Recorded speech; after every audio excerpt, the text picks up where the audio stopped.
Bueno, la situación de la actualidad involucra al sector agropecuario en todo, desde las precipitaciones hasta los cambios que se van generando en lo legal, absolutamente. Lo tenemos aquí a Hugo Rossi, productor agropecuario y abogado, especialista en temas agrarios. ¿Cómo estás? ¿Cómo estás, Walter? Bien, bien, acá estamos, tratando de ver muchas cosas.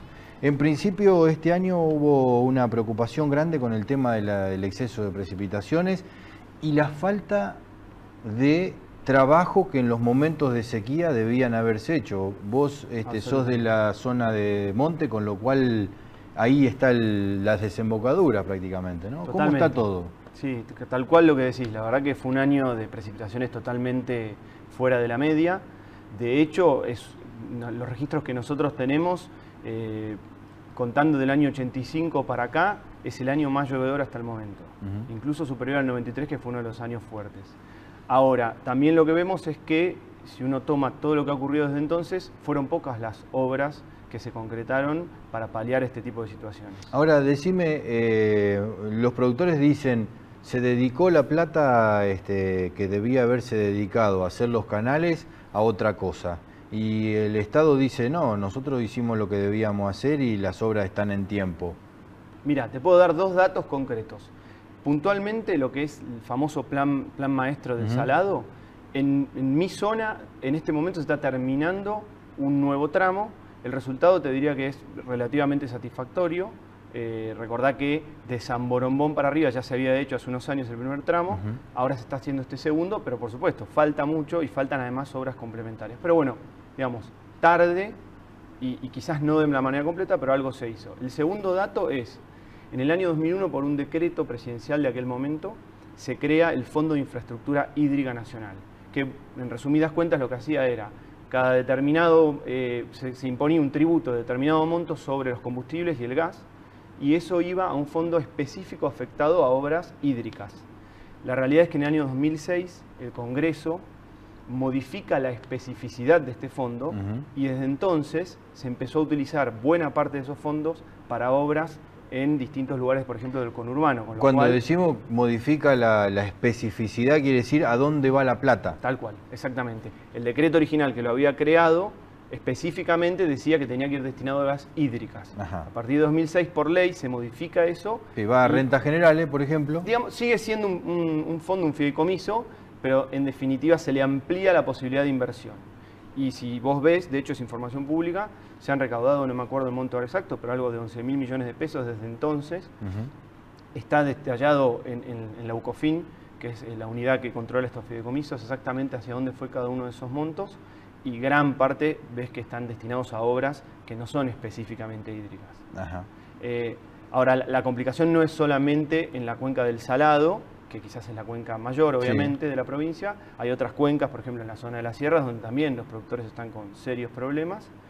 Y hoy, ya en plena época, como decías vos al principio del programa, de trilla de fina y ya bien metidos en la siembra de la gruesa, se están estirando los plazos de una manera que obviamente va a impactar en los rendimientos, ¿no? Sí, hay un par de cuestiones que tenemos que ver. En principio, para no salirnos del tema específicamente agropecuario, como yo el otro día estaba charlando con Carlos Echepare, que estaba sentado en el lugar donde vos estás, digo, ¿el productor puede no sembrar soja un año? ¿Puede no sembrar la gruesa un año y decir, bueno, este año no me arriesgo ni a perder ni a nada, hago la plancha hasta el año que viene?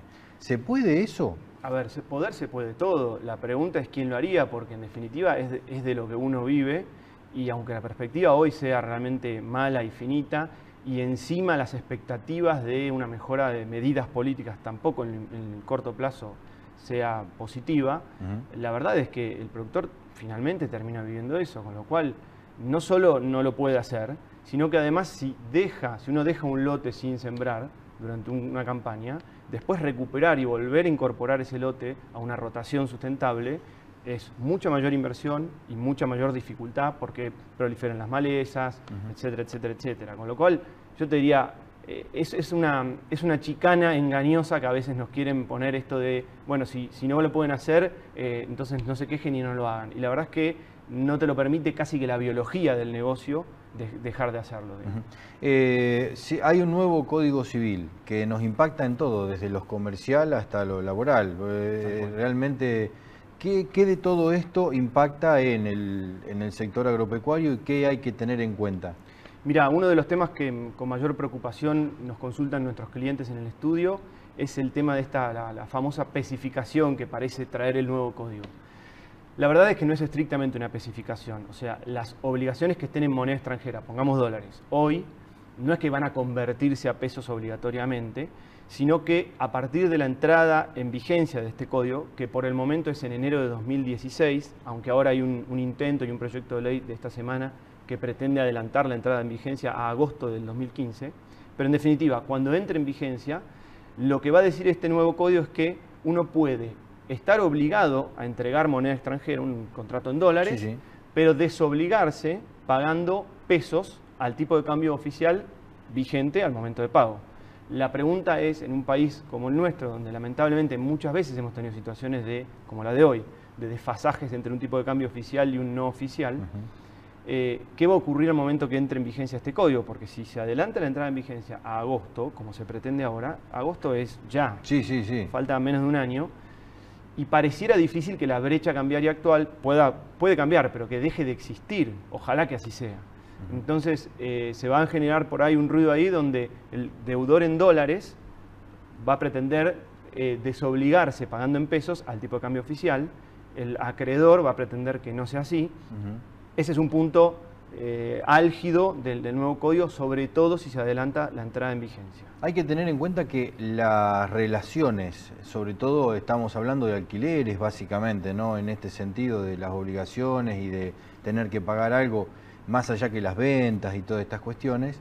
Digo, estas relaciones han cambiado mucho en los últimos tiempos porque la rentabilidad no es la misma en los últimos 7, 8 años. Así que sigue habiendo esa relación de inquilino y dueño de la tierra, ¿o ya hay una simbiosis diferente en el sector? Mirá, como decís vos, el negocio cambió. La verdad es que los supercontratos de alquiler que vimos hasta hace unos años, hoy ya cuesta encontrarlos.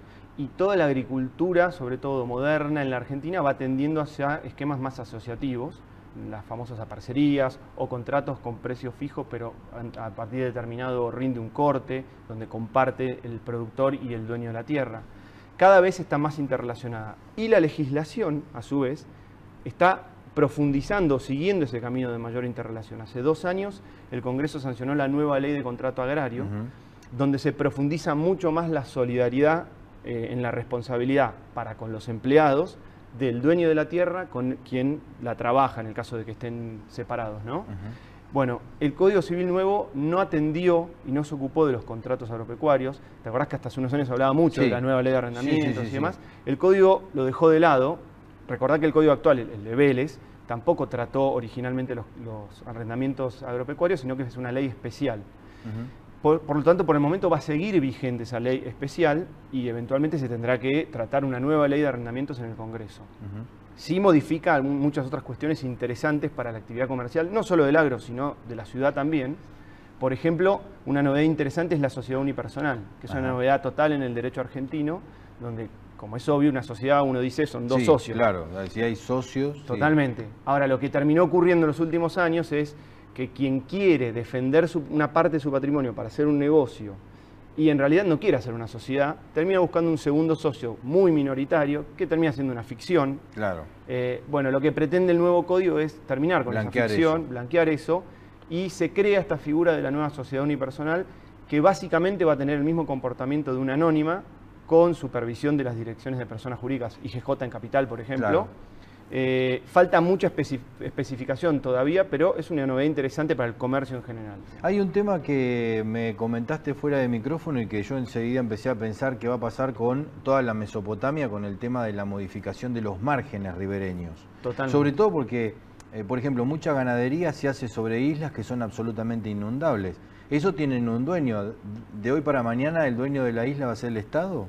Mirá, es una buena pregunta. La verdad es que el código que originalmente mandó, que preparó la comisión de juristas encabezada por el presidente de la Corte Suprema, Ricardo Lorenzetti, y luego fue enviado por el Poder Ejecutivo al Congreso, preveía que el nuevo límite de ribera de los cursos de agua iba a ser el promedio de las crecidas medias ordinarias. No explicaba exactamente qué era, pero el concepto era las crecidas medias ordinarias promedio. Digamos que, por ejemplo, si uno va remando en un bote, cruza una isla, tiene derecho a poder poner pie en la isla, aunque la isla tenga dueño, porque 15 metros desde el agua para adentro es de todos, digamos así. Ese es el famoso camino de sirga. Exactamente, que el Código Nuevo lo fija en 15 metros. Eso es lo que el dueño de esas tierras le tiene que permitir el paso a la población en general. Pero esto otro que vos mencionabas antes es la titularidad del Estado, ¿hasta dónde se extiende? El Estado es el dueño de los ríos, vamos a decirlo en palabras llanas, ¿no? Es el dueño de los ríos. ¿Hasta dónde es el dueño de los ríos? Porque hay ríos, la mayoría, se comporta de manera dinámica y crece y se achica. Sobre todo el río de llanura nuestro. Bueno, el río Salado que hablábamos antes, sin ir más lejos. Entonces, este proyecto original que había enviado el Poder Ejecutivo Nacional fue modificado en el Congreso y lo que dice el código sancionado que va a entrar a regir el año que viene es que el dominio del Estado, el Estado va a ser dueño de los ríos hasta el promedio de las crecidas máximas ordinarias, no ya las medias como decía el proyecto original. La pregunta del millón es, ¿quién va a determinar eso? ¿En qué ocasión? Es decir, ¿van a venir y de oficio la autoridad del agua de cada provincia me lo va a determinar, o la nacional? ¿O cuando yo hago una venta del campo o una subdivisión del terreno, entonces me van a frenar ese trámite para determinar esto? Y la segunda pregunta es, ¿qué es la crecida máxima ordinaria? ¿Se toman 2 años, 5, 10 para atrás? ¿Qué es ordinario? Con lo cual queda una incertidumbre ahí, en este cambio que se hizo a último momento, sobre hasta dónde se va a extender el derecho del Estado. Seguramente podríamos escribir un par de tomos de libros respecto a la interpretación y no sé si concluiríamos. Así que yo por ahora te digo gracias, Hugo, por haber participado este rato. Al contrario, Walter, gracias por acercar siempre el campo a la ciudad. Y bueno, sí, la verdad que el código es muy rico, es un código moderno, interesante y vale la pena seguir desmenuzándolo porque va a traer muchos cambios para todo el mundo. Va a traer muchos cambios y esperemos que esos cambios podamos usufructuarlos. Siempre digo que los maoríes nos enseñaron hace 4000 años que si uno se pone debajo de la ola te aplasta y te mata. Ahora, si vos agarrás una tablita y te pones arriba, te podés divertir. Con lo cual, todo depende del punto de vista de donde estemos parados. En un ratito volvemos para el cierre.